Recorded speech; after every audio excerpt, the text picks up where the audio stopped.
familia, como cuerpo de Cristo, como iglesia. Y qué bueno también que podamos ser exhortados, instruidos, formados, consolados a través de la bendita palabra del Señor. Como bien lo decía hace 8 días el pastor, iniciamos este año, o más bien proseguimos este año en una serie de enseñanzas que tiene que ver con las misiones. Y si bien el año pasado el énfasis era prepararnos para las misiones, este año tiene que ver con permanecer en las misiones. Y para permanecer en las misiones debemos tener un entendimiento mayor acerca del Evangelio, de las verdades del Evangelio.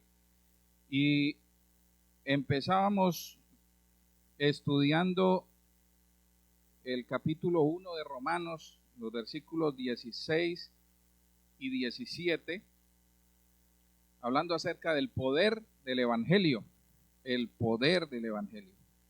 Y en esta mañana vamos a meditar sobre la porción que sigue desde el versículo 18 hasta el versículo 32. Romanos 1, versículos del 18 al 32. Yo le pido, hermano, que me sigan en la lectura de este texto. Parece un poco largo, pero es necesario para el entendimiento de el sermón de esta mañana. Versículo 18. Porque la ira de Dios se revela desde el cielo contra toda impiedad e injusticia de los hombres que detienen con injusticia la verdad. Porque lo que de Dios se conoce les es manifiesto, pues Dios se lo manifestó. Porque las cosas invisibles de Él, su eterno poder y deidad, se hacen claramente visibles desde la creación del mundo, siendo entendidas por medio de las cosas hechas, de modo que no tienen excusa. Pues habiendo conocido a Dios, no le glorificaron como a Dios, ni le dieron gracias, sino que se envanecieron en sus razonamientos, y su necio corazón fue entenebrecido. Profesando ser sabios, se hicieron necios, y cambiaron la gloria de Dios incorruptible, del Dios incorruptible, en semejanza de imagen de hombre corruptible, de aves, de cuadrúpedos, de reptiles. Por lo cual también Dios los entregó a la inmundicia en las concupiscencias de sus corazones, de modo que deshonraron entre sí sus propios cuerpos, ya que cambiaron la verdad de Dios por la mentira, honrando y dando culto a las criaturas antes que al Creador, el cual es bendito por los siglos. Amén. Por esto Dios los entregó a pasiones vergonzosas, pues aún sus mujeres cambiaron el uso natural por el que es contra naturaleza. Y de igual modo también los hombres, dejando el uso natural de la mujer, se encendieron en su lascivia unos con otros, cometiendo hechos vergonzosos, hombres con hombres, y recibiendo en sí mismo la retribución debida a su extravío. Y como ellos no aprobaron tener en cuenta a Dios, Dios los entregó a una mente reprobada para hacer cosas que no convienen, estando atestados de toda injusticia, fornicación, perversidad, avaricia, maldad, llenos de envidia, homicidios, contiendas, engaños y malignidades, murmuradores, detractores, aborrecedores de Dios, injuriosos, soberbios, altivos, inventores de males, desobedientes a los padres, necios, desleales, sin afecto natural, implacables, sin misericordia, quienes habiendo entendido el juicio de Dios, que los que practican tales cosas son dignos de muerte, no solo las hacen, sino que también se complacen con los que las practican. Bendito Dios y Padre eterno. A ti te damos gracias, al único eterno Dios, al sabio, al misericordioso, al clemente, al Dios que amó a su iglesia desde antes de la fundación del mundo. A Él sea la gloria por los siglos de los siglos. En esta mañana, Señor, agradecidos estamos por tu misericordia y bondad para con cada uno de nosotros. Tu sustento es evidente, tu amor y tu gracia es real en cada uno de nosotros. Gracias, Padre amado, porque hoy nuestro corazón está atento a tu palabra, no por nuestra capacidad humana, no por la fe que pudimos haber profesado o desarrollado humanamente en nuestros corazones, sino porque la obra tuya ha actuado en nosotros para hacer de nosotros lo que somos. Te pido, Señor, en este día tu dirección. Te pedimos, Señor, que nos lleves no solo a entender, sino a practicar, a vivir tu bendita y santa palabra. En el nombre de Cristo Jesús. Amén. Bien, hermanos, hay temas que son incómodos, que son difíciles de tocar, ¿no? A nivel personal, hay cosas que no nos gusta que los demás hablen o que alguien toque en relación a nosotros, a nivel familiar, incluso a nivel político, sobre todo en esta época, ¿no? Donde familias se dividen dependiendo de la perspectiva política que tengan, ¿no? Y son temas como vedados, como mejor dejémoslo ahí. A nivel cristiano también hay temas que parecieran ser un poco incómodos. De hecho, un título alternativo al título del sermón de hoy, que se llama La revelación de la ira de Dios, pudiera ser una verdad incómoda. Y es una verdad incómoda porque hay un entendimiento muy vago acerca de la naturaleza de Dios, acerca del evangelio, en muchos cristianos incluso. Pensamos que hablar de la ira de Dios es rebajar a Dios al mismo nivel de los hombres. Nos imaginamos a un Dios, cuando hablamos de la ira de Dios, a un Dios iracundo, a un Dios fuera de sus casillas, fuera de control, que actúa apasionadamente en función de una cólera o de un arrebato temporal o momentáneo. Sin embargo, lo que nos enseña la palabra de Dios con respecto de la ira de Dios nos muestra a un Dios glorioso, a un Dios santo, a un Dios justo, y por lo cual, si entendemos la ira de Dios desde esa perspectiva y desde la condición del ser humano, la condición de pecado del ser humano, tenemos que necesariamente llegar a la conclusión de que la ira de Dios no solo es una verdad bíblica, sino que es necesaria. La ira de Dios es necesaria. Y es necesaria primero porque nos muestra cuán necesitados estamos del evangelio. De cuán importante es el hecho de que Cristo se encarna en un tiempo histórico de la humanidad, vive entre nosotros, nos muestra al Padre y luego, como un cordero silente, va hacia la cruz y muere por los pecados del mundo. Si no entendemos nosotros qué es la ira de Dios, entonces ese evangelio del cual ya habló el apóstol Pablo en los versículos 16 y 17, en el cual nos dice que es para salvación por medio de la fe, ese evangelio no tendrá un peso, no tendrá un valor para nosotros. Porque si no tenemos a un Dios que está airado contra el pecado, entonces el evangelio simplemente es algo que yo merezco. Un regalo de Dios, pero que yo me gané, que yo me esforcé en recibirlo, pero no es así. ¿Pero qué es la ira de Dios? Tendríamos que partir entendiendo qué es la ira de Dios. La ira de Dios es uno de los atributos importantes de nuestro Dios. Y como decíamos, de lo que se habla poco.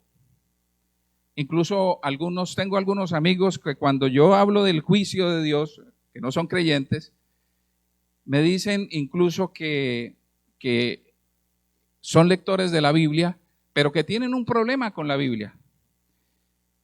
Y ellos entienden que el Dios de la Biblia, que se muestra en el Antiguo Testamento, no es el mismo Dios del Nuevo Testamento. Y parecieran hacer como una división, ¿no? Como que no son el mismo Dios. O como que pasó algo en Dios y cambió de parecer. Pero nosotros entendemos que Dios es inmutable, que Él no cambia, que Él es el mismo, que Él es el mismo siempre.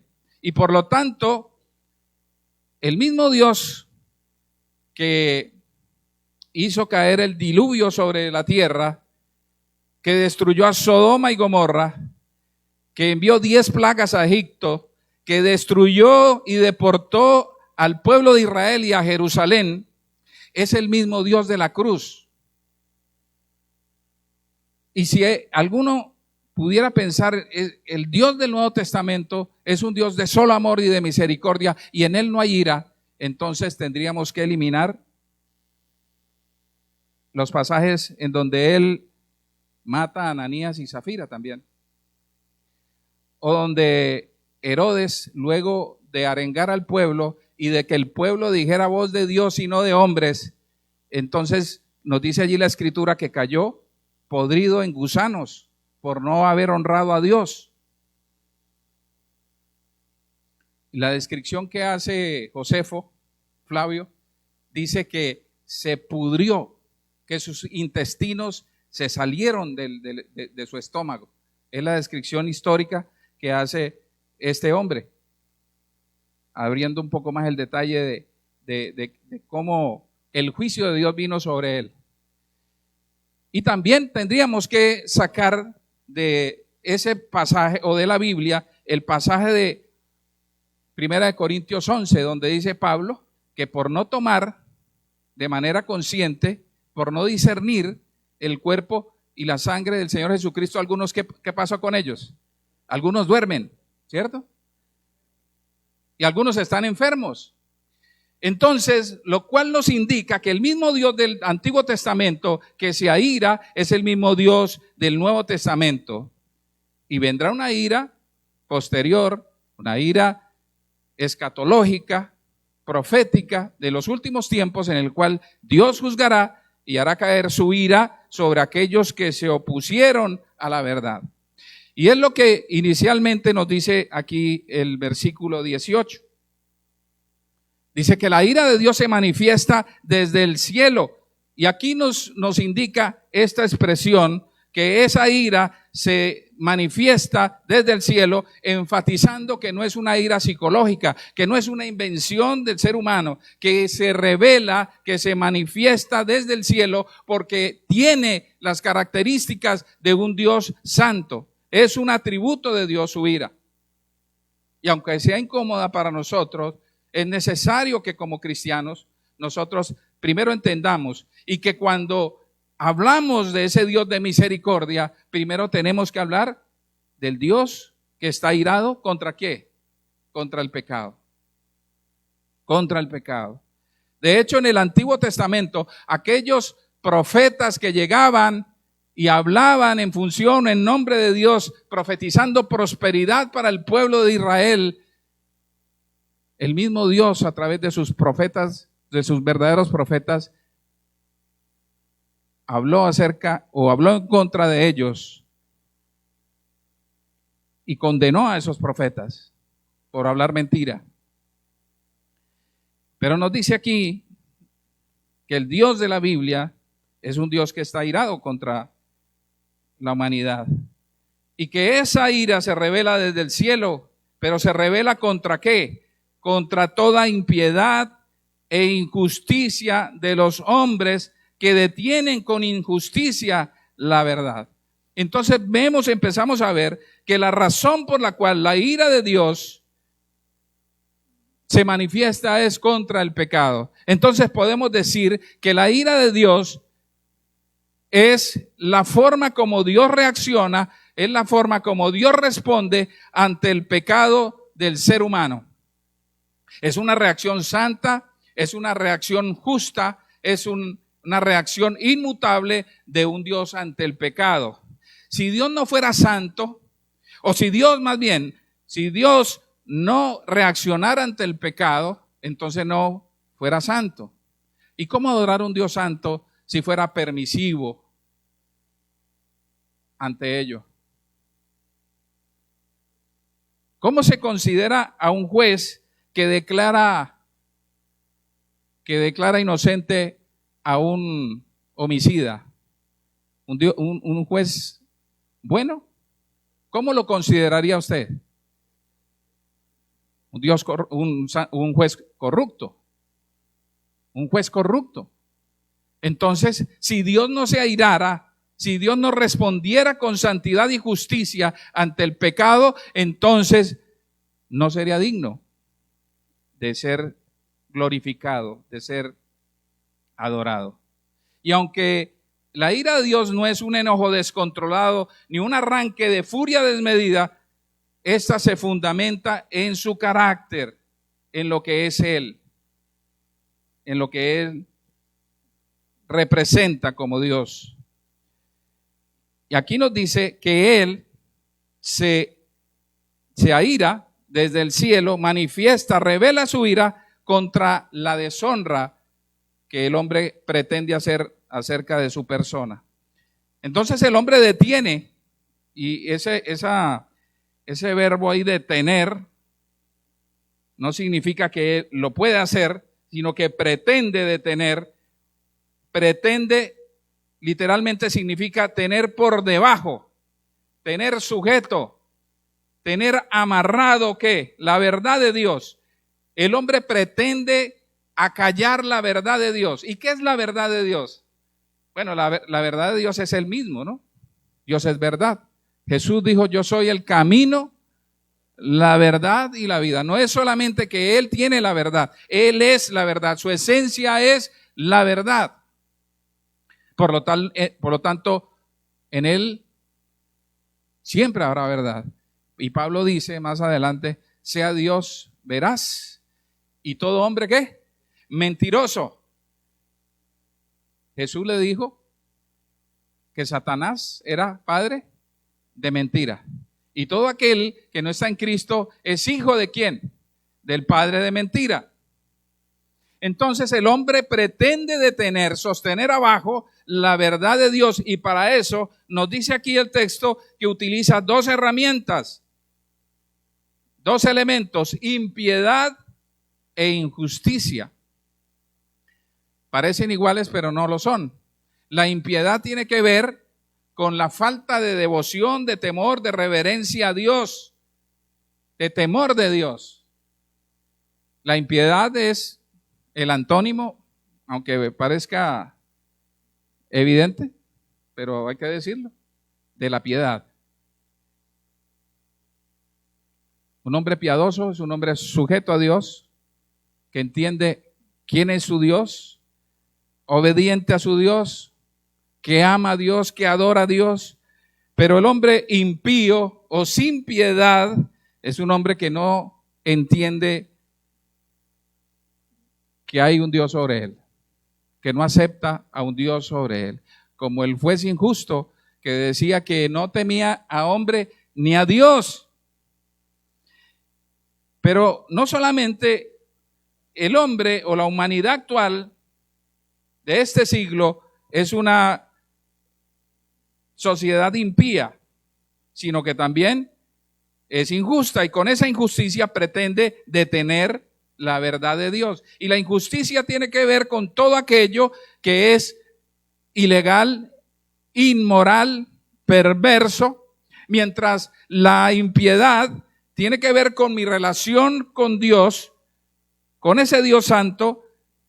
La injusticia tiene que ver con las acciones que yo hago o que el ser humano hace cuando no tiene esa piedad a un Dios. Entonces, querido hermano, esto no es otra cosa que una rebeldía activa contra un Dios santo. Y por ende Dios dice aquí que revela su ira desde el cielo. Y en el 19 dice, porque lo que de Dios se conoce, les es manifiesto, pues Dios se lo manifestó.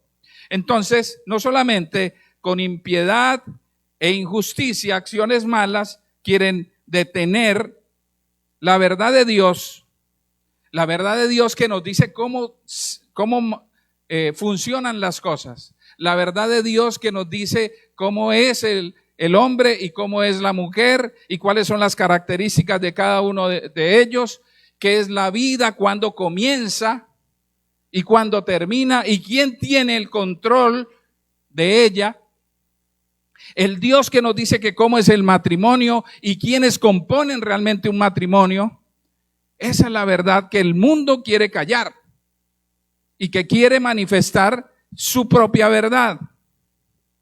Pero lo primero que hacen para poder con impiedad e injusticia detener la verdad de Dios es precisamente negar a ese Dios. Y en el 19 nos dice que lo que de Dios se conoce, Dios les es manifiesto, pues Dios se lo manifestó. Mire, hermano, Dios siempre ha tenido testimonio de sí mismo. Dios siempre ha hecho que el hombre, que la humanidad entienda que hay un creador. Alguna vez escuchaba de alguien, ¿no?, en relación a eso, de la incoherencia, de la insensatez del ateísmo, ¿no? Y colocaba ese ejemplo. Si tomas un iPhone 17 Pro Max, bueno, yo no tengo uno de esos, pero dicen que es lo non plus ultra en celulares, ¿no? No sé cuántos procesos aritméticos hace por segundo, la memoria que tiene, la capacidad, en fin, todas las herramientas que tiene. Si alguien tiene un iPhone 17 Pro Max, a ninguno se le ocurriría pensar que ese iPhone 17 Pro Max se hizo a sí mismo, ¿cierto? Sino que detrás de él hubo alguien o un equipo de personas que desarrollaron ese elemento, ese dispositivo, para que llegara a ser lo que es. Sin embargo, usted y yo tenemos en nuestras cabezas un procesador 10 billones de veces más complejo que un iPhone 17 Pro Max. Y sin embargo pensamos, bueno, afortunadamente la iglesia no. La iglesia del Señor cree que hubo un creador, una mente inteligente, superior a la nuestra, eterno, sabio, poderoso, que nos creó. Por eso algunos han dicho que el versículo más importante de la Escritura, y lo creo yo así, es el primer versículo de la Biblia, casualmente. Génesis 1:1. En el principio creó Dios los cielos y la tierra. Y de ahí parte toda la verdad de Dios. Y precisamente lo primero que el ser humano pretende hacer es acallar esa verdad diciendo que procedemos de otras formas de vida, de otros canales o medios de origen de la vida para sacar a Dios, al Dios santo y justo de la ecuación y poder afirmar o poder vivir conforme a la afirmación del Salmo 14:1, cuando dice el necio en su corazón. ¿Qué dice el necio en su corazón? No hay Dios, no hay Dios. Y como no hay Dios, entonces dice, se han corrompido, hacen obras abominables, no hay quien haga el bien. Ese es el mismo texto que utiliza Pablo más adelante en el capítulo 3, cuando dice que no hay un justo, no hay nadie bueno, todos se corrompieron, haciendo referencia a la historia de la humanidad. Porque las cosas invisibles de Él, su eterno poder y deidad, se hacen claramente visibles desde la creación del mundo, siendo entendidas por medio de las cosas hechas, de modo que no les dejó ninguna excusa. No hay excusa para el ser humano. Por lo tanto, a la pregunta de, bueno, ¿y qué pasa con aquellos que nunca han creído, que nunca han escuchado el Evangelio y no saben que hay un Dios? Nos dice la Escritura que Dios no se ha quedado sin testimonio. En todos los lugares, en todo lugar, en todas las épocas, el Señor, a través de la creación, ha hecho manifiesto su poder y su deidad. Salmo 19:1 nos dice que los cielos cuentan la gloria de Dios y el firmamento anuncia la obra de sus manos. Y dice además, un día emite palabra a otro día. Hay un mensaje que de día a día se comunica y una noche a otra noche declara sabiduría. Y esa sabiduría es la existencia de un Dios que hizo los cielos y la tierra. Y aunque no hay lenguaje, dice el 3, no hay lenguaje, no hay palabras, no hay nadie que pudiera decir, esta es creación de Dios, ni es oída su voz. Dice, pero por toda la tierra salió voz y al extremo del mundo sus palabras. ¿Por qué? Porque la creación grita que hay un creador, que hay un creador, que hay un Dios, que también es el autor de la ley moral del ser humano, que ha dicho lo que es pecado y que ha dicho aquello que es agradable delante de él. Entonces el hombre se rebela negando la existencia de ese Dios. Pues habiendo conocido a Dios, no le glorificaron como a Dios, ni le dieron ¿qué? No le dieron gracias. ¿Y por qué darle gracias a un Dios que no reconocen? Pues sencillo, porque sabemos que no solo que Dios creó los cielos y la tierra, sino que Él la sustenta. Qué hermoso cuando leemos en las Escrituras, por lo menos Mateo 5:45 nos dice que Dios hace llover sobre buenos y malos y hace salir el sol sobre justos e injustos. Bueno, no sé si crucé ahí, pero algo así. Y el Salmo 136:25 nos dice que Él es el que da alimento a todas las criaturas. ¿A cuántas? A todas. No tiene que ir usted con un carnet que lo identifique de cierto grupo para ser alimentado por Dios. Él hace que la tierra produzca en abundancia y que sea el sustento que Dios da para los seres humanos. El Señor Jesús dijo, ¿por qué se afanan? ¿Acaso no han visto las aves del cielo?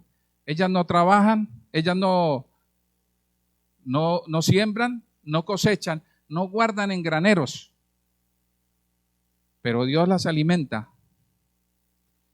El simple ejercicio de ver en el patio de su casa o en un parque, de ver un ave, de ver un animalito allí, indefenso, que nadie cuida, cómo es sustentado por la mano de Dios, es suficiente testimonio para que el hombre le dé gracias, dice aquí. No solo que reconozcan la existencia de ese Dios, sino que le den gracias por todo lo que reciben. No solamente eso, sino que se envanecieron en sus razonamientos, en sus pensamientos, en sus ideas aparentemente lógicas, y su necio corazón, dice aquí, ¿fue qué? Entenebrecido, se llenó de tinieblas, se llenó de oscuridad. Esos razonamientos que para el mundo es lo más granado, lo más especial, la manifestación de un desarrollo social que hoy tenemos, para la Biblia es ¿una qué? Una mente entenebrecida, un corazón necio entenebrecido. Y ellos dicen acá, profesaron ser sabios. Dicho de otra manera, están convencidos de que son sabios, pero al final se hacen necios. No es que son necios, se hacen necios. Se hicieron necios. Se hicieron necios. Es decir, conscientemente corren hacia la necedad. Un hombre sin Cristo, un hombre que niega a Dios, un hombre que niega al Dios de creador, es un hombre o una mujer que se hace necios, que corre hacia un camino de perdición. No le dieron gracias, no le glorificaron, y por el contrario, se hicieron necios. Y dice aquí, cambian o cambiaron la gloria de Dios incorruptible por en semejanza de imagen de hombre corruptible. Cambiaron la incorrupción por corrupción. Cambiaron al Creador por la criatura. Cambiaron al inmortal por todo aquello que es mortal. Y dice, le dieron honra a ¿quiénes? A hombres, a aves, a cuadrúpedos, a reptiles, a todo tipo de elementos. Y podemos ver en la Biblia aquellos hombres que habitaban la tierra de Canaán, cuáles eran sus prácticas religiosas, qué dioses adoraban. Y no solamente qué dioses adoraban, sino las prácticas que estaban relacionadas con ese culto, cómo estaban asociadas incluso con el sacrificio de sus propios hijos, como en el caso de Moloc. Los cananitas sacrificaban a sus hijos, los estrellaban contra las paredes para adorar y para agradar supuestamente a su Dios. Y como también estaban asociadas a prácticas inmorales, sexuales de inmoralidad. Entonces, ellos profesaron ser sabios, cambiando la gloria de Dios, cambiando lo incorruptible por la imagen de hombre corruptible. Ahora bien, hasta aquí hemos visto la razón por la cual se manifiesta la ira de Dios. Pero ahora, a partir del 24 hay un giro bien interesante, porque empieza el escritor Pablo, el Espíritu Santo a través de él, a describir entonces cuál es la ira de Dios y cómo se manifiesta la ira de Dios contra ese pecado de impiedad y de injusticia. Versículo 24 dice, por lo cual, también que Dios los entregó a la inmundicia, en las concupiscencias ¿de qué? De sus corazones, deshonrando, de modo que deshonraron entre sí sus propios cuerpos. Entonces vemos acá, queridos hermanos, como la idolatría, el ateísmo y todo este tipo, el ateísmo, que es una forma de idolatría, está asociado también con ¿qué? Con la inmoralidad sexual. Dice aquí que Dios entrega. Y creo que aquí nos hace una distinción bien importante acerca de lo que es la ira de Dios. La ira de Dios se manifiesta en sus juicios, como lo vemos en el Antiguo Testamento y en algunas partes del Nuevo Testamento. También hay una ira que se manifestará al final de los tiempos. Pero en este caso hay una expresión de esa ira de Dios que es bien interesante, que se manifiesta en ese verbo, entregar. Dios entrega, Dios entrega. Pareciera ser, aquí está diciendo Pablo, que Dios deja en su propia ley aquel que ha querido liberarse de Dios. Lo abandona en el sentido de que si quiere entonces vivir en función de su pecado, pues bien pueda, hijo, o bien pueda, criatura. Su gracia, hermano, su gracia es la que contiene que esta sociedad no sea peor de la que hoy tenemos. Pero hay veces en que esas sociedades se corrompen tanto que incluso ese juicio de Dios se manifiesta cuando Dios entrega esa sociedad a todo tipo, como dice acá, de concupiscencias, de inmundicias, al punto que ellos deshonran sus propios cuerpos. Pablo le dice a los corintios, una iglesia que estaba en una sociedad bastante inmersa en la inmoralidad sexual y religiosa, les dice que cualquier pecado está fuera del cuerpo, pero la fornicación, el que fornica contra su propio cuerpo, peca, lo deshonra. Y luego les recuerda a los corintios, ¿o ignoráis que vuestros qué? Que vuestros cuerpos son templo del Espíritu Santo. Entonces, esa sociedad deshonra sus propios cuerpos. Lo que la sociedad llama hoy deleite y libertad, Dios lo llama una forma de deshonrarse a sí mismo. El 25, ya que cambiaron nuevamente la verdad de Dios por la mentira, honrando, en vez de honrar a Dios, honraron y dieron culto a las criaturas antes que al Creador, el cual es bendito por los siglos. Amén. Por esto Dios, nuevamente dice, otra vez, los entregó a pasiones, ¿qué? Vergonzosas, pues aún sus mujeres cambiaron el uso natural por el que es contra naturaleza. Y de igual modo también los hombres, dejando el uso natural de la mujer, se encendieron en su lascivia unos con otros, cometiendo hechos vergonzosos hombres con hombres y recibiendo en sí mismos la retribución debida a su extravío.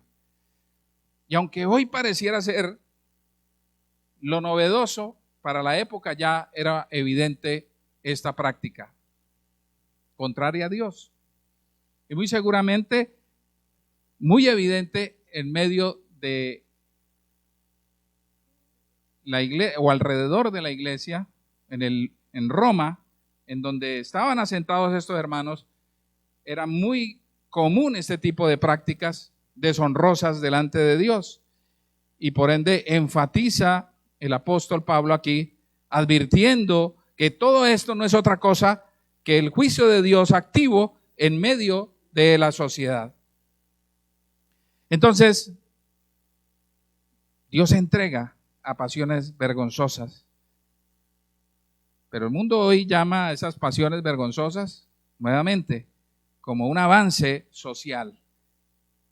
Y ante la verdad de Dios se quiere acallar con leyes, con normas, con procesos educativos, a través de los ministerios de educación, a través de campañas de sensibilización, para decirnos que ¿qué? Que esto es lo normal, que hombres con hombres o mujer con mujer es lo que es lo normal.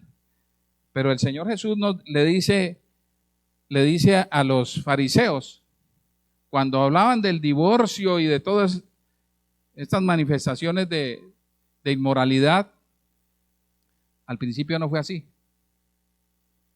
Varón y qué? Y hembra los creó. Varón y hembra. Varón y hembra los creó. Ignorar esto es ignorar la verdad. E ignorar esto como sociedad es estar expuesto a la ira de Dios.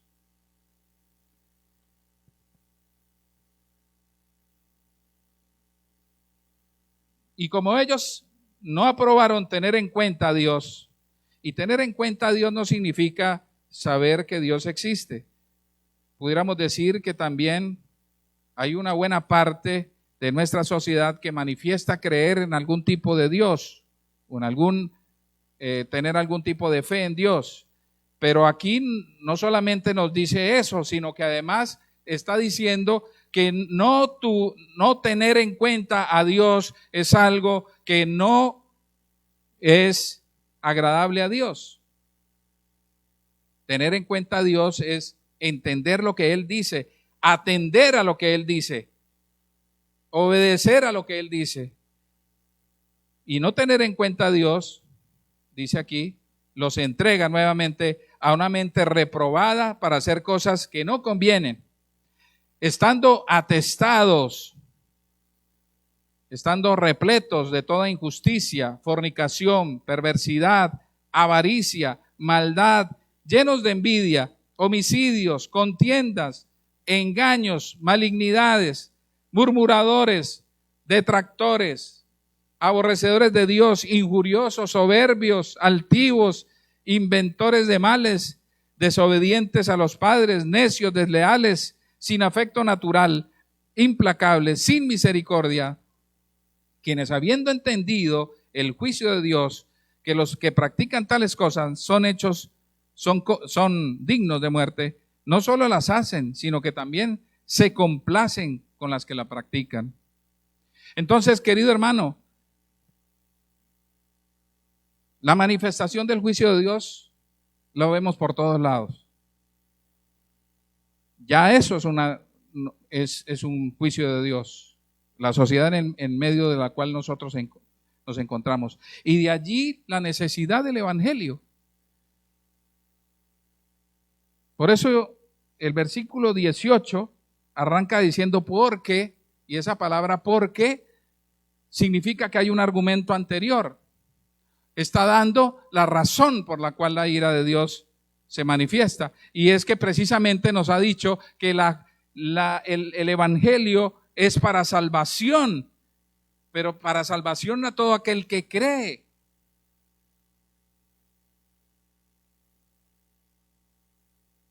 Y hay salvación porque la ira de Dios se revela contra la impiedad y la injusticia de los hombres. Y esa ira de Dios tiene unas consecuencias y por ende se hace necesario, querido hermano, que nosotros prediquemos el evangelio, prediquemos la cruz de Cristo. Hoy día se predica de un evangelio que quiere sacarnos de pobres, que quiere hacernos prósperos, que quiere hacernos exitosos, pero no es el evangelio del cual está hablando aquí Pablo. El evangelio del cual se predica en las escrituras, que se enseña en las escrituras, es el evangelio que requiere hoy el ser humano porque está perdida, esa sociedad está perdida. Muchos hablan de Juan 3:16, ¿no?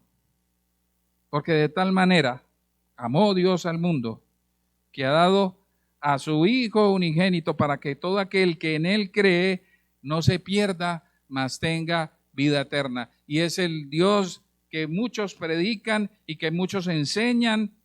Sin embargo, hay que leer también todo el capítulo y en el 36 hay una conclusión. El que cree en el Hijo, como dice el 16, tiene vida eterna. Pero el que rehúsa creer en el Hijo no verá la vida, sino que la ira de Dios está sobre él. Esa es la realidad del ser humano. Aunque sea una verdad incómoda.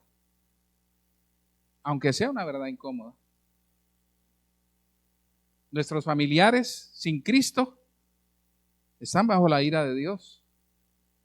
Y esto no lo digo para hacerlo sentir mal, sino para que el Señor nos mueva a predicar el Evangelio a toda criatura y sobre todo a aquellos que están cerca de nosotros. Hablarles del Dios que se aira, pero que el Dios que es justo también es el Dios misericordioso. El Dios que en la cruz manifestó su justicia, pero también su gracia, su bondad y misericordia a través de el sacrificio de su Hijo. Y que hoy nos dice a todos los seres humanos, hace un llamado general a todos los seres humanos: venid a mí, todos los que estéis cargados y trabajados, que yo ¿qué? Les daré descanso. Y no es una invitación a un reposo emocional o un spa psicológico, ¿no? Está hablando de salvación. Está hablando de salvarse. El ser humano busca la salvación por todos los medios y por eso están cansados y cargados.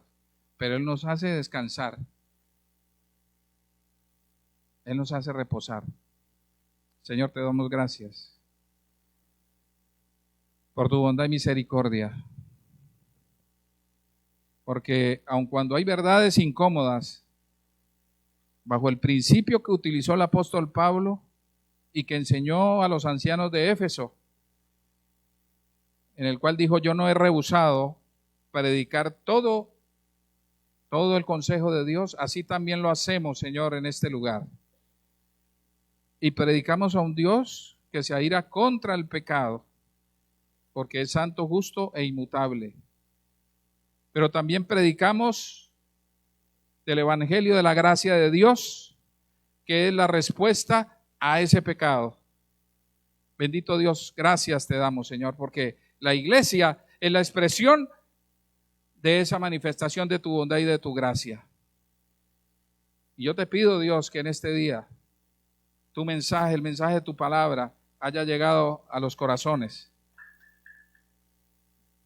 Y si hay alguien en este día que aún no ha rendido su vida al Señor y que reconoce que aún todavía la ira de Dios está sobre él, venga a Él, a su gracia bendita, y reciba el perdón y la salvación que a través de la cruz de Cristo tiene y ofrece para todo aquel que cree.